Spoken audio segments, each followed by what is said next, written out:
Voltamos ao vivo dos nossos estúdios em Florianópolis, na cobertura das eleições municipais deste domingo, e vamos já direto ao Tribunal Regional Eleitoral de Santa Catarina. É lá que está a repórter Ariane Dorigatti, que tem mais informações. Ariane, boa tarde. Como é que está a apuração dos votos aí? Olha, a apuração continua transcorrendo normalmente, mas nós temos uma novidade aqui, viu, Jucinei? Rio do Sul é o único município do estado em que todos os locais de votação estão sendo feitos, a transmissão está sendo feita através do sistema JE Connect. Para falar sobre como funciona esse sistema, Álvaro Sampaio Neto, ele que é o secretário de Tecnologia da Informação, explica para a gente por que Rio do Sul, secretário, e como funciona esse sistema. Boa tarde. Rio do Sul, o juiz da zona eleitoral decidiu por utilizar em todos os locais de votação esse sistema. Esse sistema ele transmite do próprio local de votação, por meio de uma rede segura, os resultados da eleição. Os resultados são apurados na sessão, se tira a mídia de resultados, se leva até um computador, por meio de uma rede segura, esses dados são transmitidos para cá. São quantas urnas mais ou menos em Rio do Sul? Lá são 26 locais de votação, então todos esses locais estão transmitindo para cá. Rio do Sul, pioneira nesse caso, outros municípios catarinenses, como Santo Amaro da Imperatriz, Chapecó e Curitibanos, também estão utilizando esse sistema? Isso, a diferença é que a gente utiliza esse sistema para aqueles locais mais distantes, em que justifica utilizar a transmissão do próprio local, e Rio do Sul, por determinação do juiz, resolveu utilizar em todos os locais de votação, e o TRE, é claro, apoiou a iniciativa. Existe a previsão de que esse sistema seja nas próximas eleições em todos os municípios catarinenses? A gente utiliza um critério técnico para não gerar um custo a mais, né? Então a gente utiliza esse sistema onde realmente é necessidade. Nos locais mais distantes, normalmente a gente aplica esse sistema. Ok, muito obrigada pelas informações. Voltamos aí ao estúdio, Jucinei. Obrigado, Ariane, com as informações sobre a estrutura do Tribunal Regional Eleitoral de Santa Catarina na apuração dos votos, usando aí e lançando mão de todas as tecnologias que foram criadas para facilitar esse processo, para que o eleitor possa exercer o seu direito de voto e o Tribunal Regional Eleitoral possa ter agilidade tanto na análise quanto na apuração desses votos. Falando em apuração, nós entramos agora nessa fase de analisar os números, que daqui a pouco vão estar aqui na nossa tela para a gente poder entender um pouco mais desse cenário.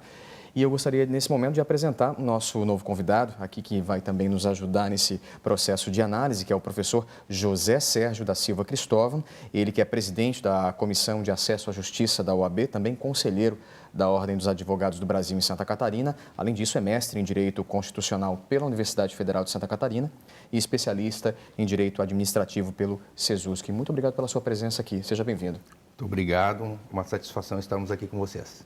Professor, enquanto nós não temos ainda os números aqui na tela para a gente poder fazer uma análise um pouco mais consistente, vou voltar um pouquinho nessa discussão que a gente teve nos momentos anteriores. O professor Daniel conosco desde o início da nossa análise aqui, tentando estabelecer um cenário, né, de como essas eleições se dão. A gente já falou aqui sobre a importância dessas eleições municipais no sentido de serem as primeiras que aconteceram depois de uma mudança substancial no cenário político brasileiro. Que análise o senhor faz desse cenário?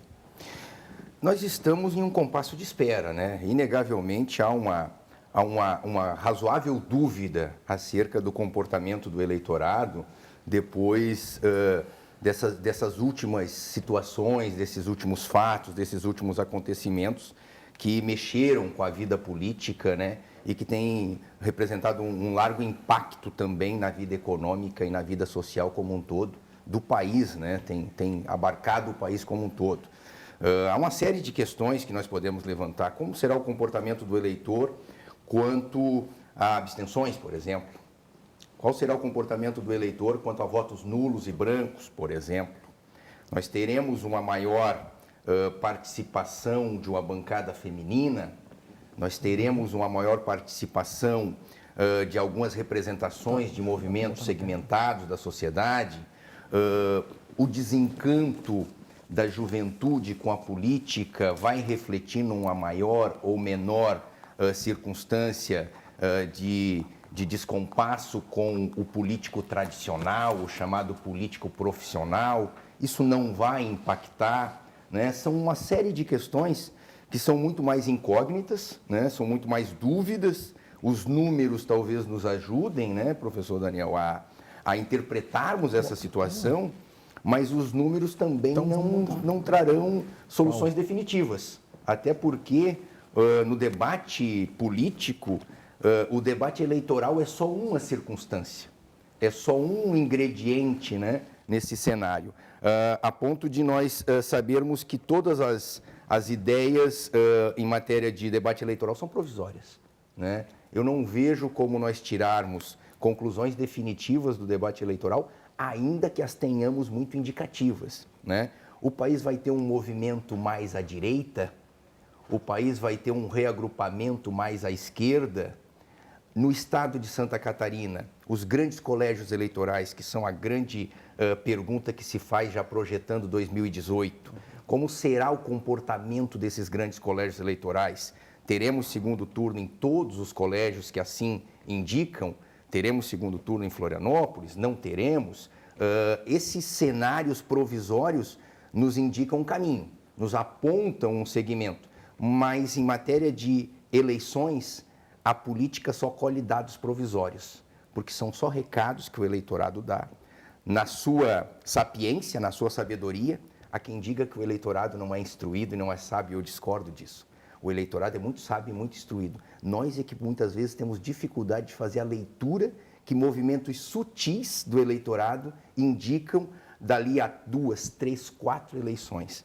A gente falava anteriormente aqui sobre um possível desgaste que o Partido dos Trabalhadores poderia ter tido em função de todo esse contexto político. Temos aqui já os primeiros números, aliás, os números finais de Coronel Martins, que mostram que o prefeito eleito, porque a apuração lá já foi concluída, é um candidato do Partido dos Trabalhadores, AD, com 49,45% dos votos válidos já computados. Quer dizer, uma surpresa, né? A gente está sempre lidando com a possibilidade de que o eleitor faça uma leitura diferente daquilo que a gente está imaginando que passa pela cabeça dele, né, professor? Perfeitamente. Eu entendo o seguinte, salvo um engano, salvo um erro de análise que os números poderão nos indicar, mas sim o Partido dos Trabalhadores vai colher uma redução de espaço nas majoritárias por vários municípios e nas proporcionais também. O tamanho dessa diminuição de espaço é que é muito difícil de nós mensurarmos agora.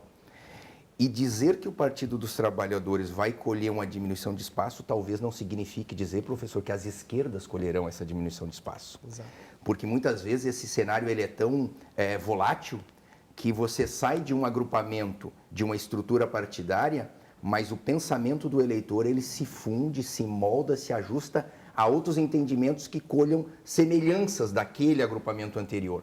Portanto, talvez nós possamos ter uma espécie de uma desidratação, né, do Partido dos Trabalhadores enquanto majoritária e proporcional em algumas regiões, mas possamos ter uma hidratação de outros partidos de esquerda, né? De forma que, na conjuntura geral, os cenários podem não se modificar muito na leitura que nós possamos fazer dos números. A gente falava anteriormente sobre um processo de hegemonia, uma possível hegemonia do PMDB, né?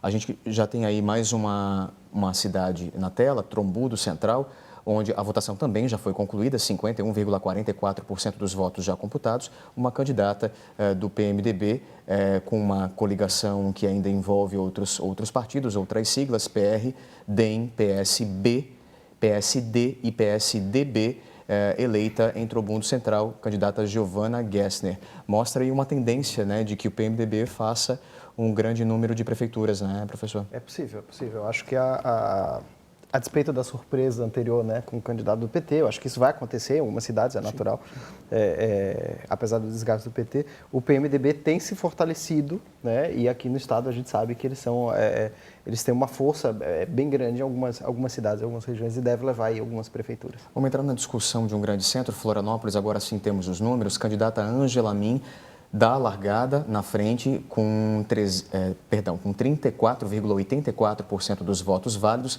seguida do candidato Jean Loureiro do PMDB com 24,83% dos votos válidos. Começa ainda a se desenhar aquele primeiro cenário que nós tínhamos quando no início das pesquisas, né, professor, que nós falamos anteriormente. Isso, ainda está o cenário, vamos dizer, o primeiro cenário desenhado, né? Até agora não seria nenhuma surpresa. A gente ainda consegue sentir a proximidade do candidato Elson, né? Isso. Do candidato Jean Loureiro. Jean Loureiro com 24,83% dos votos e logo atrás Elson com 24,56% dos votos. Ainda uma disputa bastante igualitária ali entre os dois. Como falamos, a capital vai ser bem interessante, que a gente vai ter uma disputa até o final. Eu comentava com uns colegas há muito pouco tempo atrás, eu acho que foi ontem, essas eleições são o cenário perfeito para os institutos de pesquisa. Eles não vão conseguir errar, porque a margem de eleitores indecisos até há 2 ou 3 dias atrás era tamanha em várias regiões que qualquer resultado vai estar dentro da margem de erro computando os indecisos. Porque a margem de erro era grande Porque demais. a margem de erro era brutal, era enorme, de forma tal que nós tivemos uma indicação de cenário com o Jean Loureiro despontando nas últimas pesquisas, mas agora esses primeiros números já se revelam embaralhados, ainda que primários, ainda que números muito iniciais, ainda que muito provisórios, mas já embaralharam a situação a despontar Ângela Min nesse primeiro turno. Se imaginava, inclusive, a possibilidade de Ângela Min e Elson rivalizarem numa segunda colocação. Alguns cenários traziam isso, dentro até da margem de erro. Mas é que o contingente de indecisos era muito grande até há 3, 4 dias atrás. E a gente também não sabe dizer que regiões tiveram os seus votos computados, o que pode mudar muito esse cenário ainda, O que na Florianópolis, isso é bastante indicativo. Sim, com certeza. Temos aí já um quadro inicial de Joinville, no norte do estado. O candidato Udo Deller, atual prefeito, com 57,43% dos votos válidos, numa distância bastante grande do segundo colocado, Darcy de Matos, deputado estadual, inclusive, com 17,95% dos votos. A gente falava sobre a situação de Joinville minutos atrás e o professor Enio falava justamente sobre o crescimento do atual prefeito Udo Deller nas pesquisas, mas uma manutenção daquele percentual que ele vinha já apresentando de uns tempos para cá nas últimas pesquisas e de uma possibilidade de que no eventual segundo turno, que deve acontecer em Joinville, ele não tivesse um crescimento tão substancial. Qual é a leitura que o senhor faz a respeito disso? Eu penso que Joinville, como o maior colégio, né, do estado e um colégio de muito peso para as eleições de 18, ele vai representar um cenário indicativo muito importante. Seria, a meu juízo, muito surpreendente não termos o segundo turno em Joinville, seria uma surpresa muito grande, aí sim fora da margem de erro das percepções, né? Mas eu tendo a concordar que num segundo turno, dificilmente o atual prefeito conseguirá ampliar muito sua margem, né? Ampliar muito a sua margem. É claro que é muito difícil nós falarmos em cenário de segundo turno, porque as conjunturas estão muito voláteis, né? Quem colherá o apoio de quem, ainda que nós já tenhamos indicações, mas ainda é um pouco temerário, né? Taxarmos alguns limites para os candidatos em um eventual segundo turno. Prematuro fazer essa análise por enquanto. Eu penso que é prematuro pelo seguinte, o segundo turno ele tem uma conjuntura um pouco diferenciada. O tiro é muito mais curto e o debate pela estrutura, o desenho, o mosaico de poder, ele se redireciona, ele se redimensiona. Inimigos da campanha de primeiro turno sentam e conversam abertamente e reestruturam as dimensões de poder, o que é muito natural em um cenário de segundo turno. E o que pode causar uma grande surpresa, porque pode ter uma grande virada. Uma grande surpresa. E isso em vários colégios eleitorais grandes, como é Joinville, como é Florianópolis, como é Blumenau, em algumas situações, em cidades e capitais fora do nosso estado, pode revelar verdadeiras surpresas. Vídeo que nós estamos tendo agora em São Paulo, né? Uma mudança de últimos 4 ou 5 dias impressionante, impressionante. Quedas vertiginosas, crescimentos vertiginosos de candidatos em pouco mais de 48 horas. Que é um comportamento que as pesquisas às vezes não conseguem identificar, né? Nós vamos voltar ao Tribunal Regional Eleitoral com a repórter Ariane Dorigatti. Ariane, você. Olha, Jucinei, nós conversamos nesse momento com o comandante-geral da Polícia Militar de Santa Catarina, o coronel Paulo Henrique Ren, que conversa com a gente para falar sobre a calmaria ou não dessas eleições 2016. Coronel, como é que nós podemos fazer um balanço das atividades aqui em Santa Catarina? Bem, com relação às eleições de 2006, nós fazemos um balanço com relação às de 2012, onde esse ano nós tivemos um número reduzido de ocorrências, né? Nós tivemos um total de 162 ocorrências de cunho eleitoral e tivemos também, nessa mesma situação, né, ocorrências com candidatos, nós tivemos 27 e com eleitores, né, cometendo algum tipo de crime eleitoral, nós tivemos 157 ocorrências, né? Podemos considerar que tivemos uma eleição bastante tranquila no que se refere à segurança pública. O povo catarinense, mais uma vez, dando exemplo nesse quesito. Tenho certeza disso, né? Fechamos, né, em todo o estado, nos 295 municípios, né, sem nenhuma grande ocorrência de vulto, né, ocorrências em si que são de forma que entendemos que são do momento, né, com relação ao clima eleitoral mesmo, né, mas não tivemos nenhuma ocorrência de vulto que nós podemos considerar que foi um bom resultado. Coronel, obrigado pelas suas informações. Jucinei, voltamos ao estúdio. Obrigado, Oriane. A gente continua à espera das informações da repórter Ariane Dorigatti e também acompanhando os números e a evolução das urnas. Vamos fazer um giro agora por algumas das principais cidades do estado que já têm, entre outras situações, algumas definições em termos de prefeitura. Nós temos aí já um resultado final de Uruçanga, onde o candidato Gustavo Cancellier, do PP, obteve 47,97% dos votos válidos, já sendo confirmado prefeito do município de Uruçanga a partir de 1º de janeiro. Vamos dar uma atualizada aí nas telas. Temos agora o município de Lages, na Serra Catarinense, onde segue uma disputa bastante acirrada entre o candidato Antônio Seron, do PSD, que está com 36,69% dos votos válidos, seguido do candidato Roberto Amaral, do PSDB e coligados, com 31,74% dos votos, uma disputa bastante acirrada entre os dois candidatos que seguem à frente dessa disputa em Lages, na Serra Catarinense. Vamos para a próxima cidade, vamos ver o que nós temos aí na tela. São várias as telas que são atualizadas, porque o sistema do TRE nos disponibiliza cidade por cidade, então é preciso que a gente faça essa busca manualmente. Em Tubarão, no sul do estado, o candidato Juarez Ponticelli segue na frente, com uma certa margem aí de tranquilidade, com 48,65% dos votos válidos, ele que é do Partido Progressista, seguido pelo candidato Carlos Stipp, do PSDB, que está com 25,38% dos votos válidos. O candidato Juarez Ponticelli ainda um pouco à frente dessa disputa, lá em Tubarão. Já em Chapecó, um dos celeiros do oeste catarinense, uma das cidades em que a gente concentra as nossas atenções para ver como é que vai ser esse resultado, temos aí o candidato Luciano Buligon, disparado na frente, com 60,99% dos votos válidos, ele que representa o PSB e partidos coligados, sendo seguido pela candidata Luciane Carminati, do PT, deputada estadual aqui na Assembleia Legislativa, com 21,04% dos votos válidos.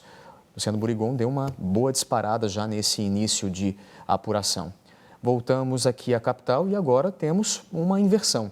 Jean Loureiro com 39,08% dos votos válidos, seguido da candidata Ângela Min com 27,46% dos votos. No total de votos, o candidato Elson, do PSOL, acaba tendo uma queda agora já nesse momento, com 19,04% dos votos, considerando os votos que já foram computados. Nós vamos fazer uma análise dessas primeiras cidades aí, considerando Florianópolis e Chapecó, já que nós temos aí os números mais quentes. É interessante nós abordarmos nesse primeiro cenário políticos conhecidos, né, com história dentro da política, ponteando em uma série de regiões. Antônio Seron, ex-deputado, em Lages, né, que tem uma identificação muito grande com aquela região. Juarez Ponticelli, em Tubarão, né, ex-deputado, ex-presidente dessa casa. Isso nos leva também a uma dúvida sobre se realmente o eleitor tem todo esse desapego ao político que tem, né, uma tradição dentro da construção do debate político, né? Houve até um discurso de um dos candidatos aqui a Florianópolis que contrariava exatamente essa lógica, né? de que o político profissional deveria ser superado. Deveríamos ter uma postura muito mais técnica dentro das estruturas de poder. Eu não sei se esse diálogo tem colhido grande sucesso dentro do eleitorado nesse primeiro momento, né? Chapecó desponta como uma situação quase consolidada, salvo uma virada muito Brusca ou significativa nesse né? sentido. E atualmente fora da leitura, né? Há uma diferença de quase 40%, né, do Entre o primeiro e o segundo Exato. colocado, Luciano Murigon. E Florianópolis, eu acho que agora entra num eixo mais de expectativa, né? Jean Loureiro pontuando e colhendo a primeira colocação, nesse cenário, já um cenário muito mais estruturado, com Ângela Min com uma certa diferença do professor Elson na terceira colocação. Pelo menos no primeiro cenário, salvo engano. E o senhor citou aí a situação de Chapecó, né, que tem o Luciano Burigon muito à frente da segunda colocada, deputada Luciane Carminati. O mesmo quadro se repete em Criciúma, no sul do estado, onde Clésio Salvário, do PSDB, está com 70,54% dos votos válidos, seguido do candidato do PP, Márcio Búrigo, com 16,71%. Até certo ponto esperado em Criciúma, né? Até certo ponto esperado. O ex-deputado Clésio Salvário teve todo aquele imbróglio com a Justiça Eleitoral, né, que culminou com a manutenção da sua candidatura há pouco mais de nem 10 dias, né? Não tem 10 dias isso, não tem mais do que 10 dias aqui pelo Tribunal Regional Eleitoral, e com uma densidade eleitoral fantástica, né? Chegando a quase 70% em um colégio grande, né, professor? Um colégio grande como é Criciúma. E é interessante porque sai com força, né? Isso Teve uma arrancada significativa, né? Bem significativa. Muito, muito. E isso corrobora, inclusive, aquele argumento que o professor vinha colocando, né? De que talvez o eleitorado não esteja ainda disposto, preparado ou consciente de que deve deixar uma escolha da qual ele já faz parte ou que ele já conhece para investir no novo, necessariamente, né? Esse discurso da novidade ainda não... O discurso ele funciona, mas a prática ainda não tem se mostrado em nenhum nível, né, efetivo. Uhum. Vamos dar uma olhadinha nas próximas telas que nós temos do Tribunal Regional Eleitoral de Santa Catarina, referente à disputa em Itajaí, na região do Vale, onde Volney Morastone, do PMDB, está à frente com 36,15% dos votos válidos, seguido da candidata Ana Carolina, do PSDB, com 35,51%. Na verdade, uma diferença muito pequena entre os dois. Disputa acirradíssima, super acirrada, né? Em Itajaí. Acirradíssima em Itajaí. Volney Morastone, ex-presidente da casa, ex-deputado. Já foi prefeito, inclusive, de Itajaí, ou seja, já é um currículo conhecido da comunidade local. E com uma margem de diferença totalmente improvável. Daí, no caso aqui, nós só teremos uma definição quase com 95%, 96% dos votos, se mantiver esse quadro, né, professor? Aqui nós temos já um resultado de definição no município de Galvão. Já temos um prefeito do PR, coligado com o PT, AD, com 46,31% dos votos válidos, seguido do segundo candidato, Jean, do PP, que ficou com 34,25% dos votos válidos já computados pelo TRE, já concluída a votação no município de Galvão. PR emplacando uma prefeitura. Eu penso que talvez esse cenário estadual pode nos revelar algumas surpresas, professor. Partido da República, né, o PR, PSD talvez surpreenda na conjuntura, talvez surpreenda. Talvez a queda do PT não seja tão acentuada quanto se pensou, ou uma leitura que nós possamos fazer também, os números possam nos revelar outras questões, alguns outros partidos de uma posição mais à esquerda possam colher esse espaço. Se não a vitória na majoritária, mas a fazer um contingente eleitoral que os possibilite, em 2018, ter um peso nas eleições. Eu não sei se eu repito muito esse debate de 18, mas para mim o grande debate das municipais desse ano é projetando 2018. Porque já existe uma construção dessa base toda, todo esse cenário, esse mosaico está a se movimentar a partir desses números. E considerando que o PR é considerado um partido pequeno, né, as possibilidades de coligação são infinitas, né? Perfeitamente. E pode ter um peso significativo, né, para um grande partido. Vamos para São José. Tínhamos São José na tela. Adeliana Dal Ponte, atual prefeita do PSD, segue na frente com 45,07% dos votos válidos, seguido do candidato José Natal, que computa 23,13% dos votos válidos. A Adeliana também com uma margem tranquila aí pela frente, né? É verdade.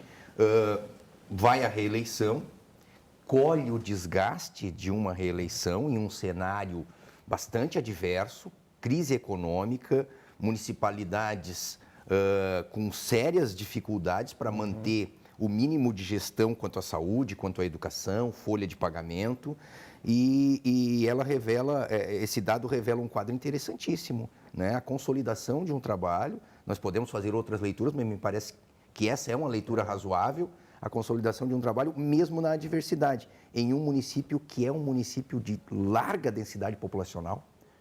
Não tenho esse dado exato, mas, salvo engano, São José, se não é o de maior densidade populacional, é um dos maiores, porque ele é pequeno em extensão, mas muito populoso e tem seus problemas enquanto município com esse emaranhado populacional todo urbano, né? Tem todo um cenário aí a ser considerado, de modo que, não diria que surpreende, mas consolida, né, um espaço político e um debate político naquela municipalidade. Vamos para Balneário Camboriú.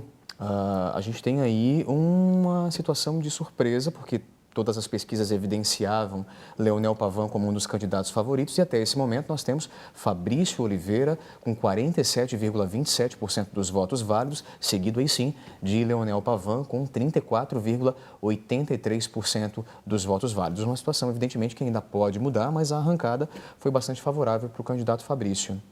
E que dá esse cenário de vamos dizer, essa força da esquerda que sai do PT, né? Ele dá uma reforçada, é uma expressão em Balneário Camboriú. A questão de São José, a Adeliana, ela leva também agora, ela leva para 18 um valor para o PSD que é interessante, que é São José. Então, esses cenários que estão acontecendo em Santa Catarina, eu acho que essa eleição vai ser muito interessante de acompanhar exatamente por isso. É para você começar a desenhar um cenário daqui a 2 anos. Porque essa eleição municipal, com tudo que aconteceu no cenário nacional, ela foi muito pouco discutida. Ela é uma das eleições, os candidatos demoraram muito a aparecer, e já com a reeleição oficial, mas a gente sabe que os candidatos começavam muito antes, e os candidatos ficaram, porque os próximos municípios, a gente já não tinha ideia do tamanho que seria a crise econômica, a dificuldade, e aí as pessoas meio que receberam os candidatos já de última hora. Então, mas esses candidatos eles vão ter 2 anos aí para trabalhar firme para a eleição no próximo governo do estado. Como é que está a situação no município de Palhoça, município vizinho aqui da Grande Florianópolis? O candidato Camilo Martins, do PSD, está com 63,81% dos votos válidos, seguido do candidato Odílio, pai, inclusive, do candidato das últimas eleições, Ivon, né, que acabou também não podendo evoluir no seu processo de candidatura, com 16,20% dos votos válidos, né? A escolha do candidato Odílio foi uma forma de manter a proposta trazida pelo candidato Ivon, mas Camilo segue despontando aí com uma diferença bastante grande. E o PSD, como nós conversávamos, em 2 colégios relativamente grandes, Palhoça e São José, já montando uma estrutura interessante para o debate político no cenário que se avizinha aqui, não diríamos daqui 2 anos, se avizinha muito proximamente, daqui menos de 1 ano, esse vai ser o debate, né? Então, precisamos ainda, claro, aguardar Santo Amaro, Biguaçu, que vão ter também o seu desenho, são municípios de densidade menor, mas tem um desenho na conjuntura da Grande Florianópolis, mas é um cenário que já se apontam determinadas polarizações, que vão vir para a mesa do debate no momento oportuno. São polarizações que não são bipolarizações, são multipolarizações, né? O tamanho do debate, o tamanho da fatia, né, que se vai buscar no debate político está sendo desenhado hoje, salvo engano. O senhor falou agora de Santo Amaro, também um município da região da Grande Florianópolis. Aqui já temos definição, inclusive, para a gente tentar uma leitura um pouco mais próxima da realidade. O candidato Edésio Justen, do PSDB, já é eleito o novo prefeito da cidade, com 45,70% dos votos, seguido de Sandro Vidal, com 27,61%, ou seja, PSDB à frente da prefeitura de Santo Amaro da Imperatriz. E nós vamos agora para a cidade de Biguaçu, também na Grande Florianópolis, para ver como é que está o resultado das urnas por lá. Lá o candidato Ramon, do PSD, segue na frente com 50,58% dos votos, seguido do candidato Tuta com 45,8% dos votos válidos. PSD também na frente no município de Biguaçu. Se nós contarmos aqui na estrutura da Grande Florianópolis, os municípios mais próximos à capital, nós já temos 3 municípios com um já definido e outros 2 com uma forte tendência, né, para o mesmo partido. Né, de modo que é uma leitura, já ainda que provisória, mas uma leitura interessante a ser feita. A gente vai continuar fazendo a avaliação desses números logo depois do intervalo. Vou aproveitar para me despedir do professor Daniel, que esteve conosco desde as 3 horas da tarde. Também precisa de um respiro, porque essa análise aqui também não é fácil. E voltamos daqui a pouquinho, tanto com o professor José, quanto com o nosso novo convidado, o professor Luiz Magno Pinto Bastos Júnior, que já está nos nossos bastidores nos aguardando e ajuda a gente a entender um pouco melhor desse cenário. Não saia daí, continue acompanhando as eleições aqui na TVAL e você vai provavelmente entender um pouco melhor desse cenário que se coloca aí. Permaneça com a gente.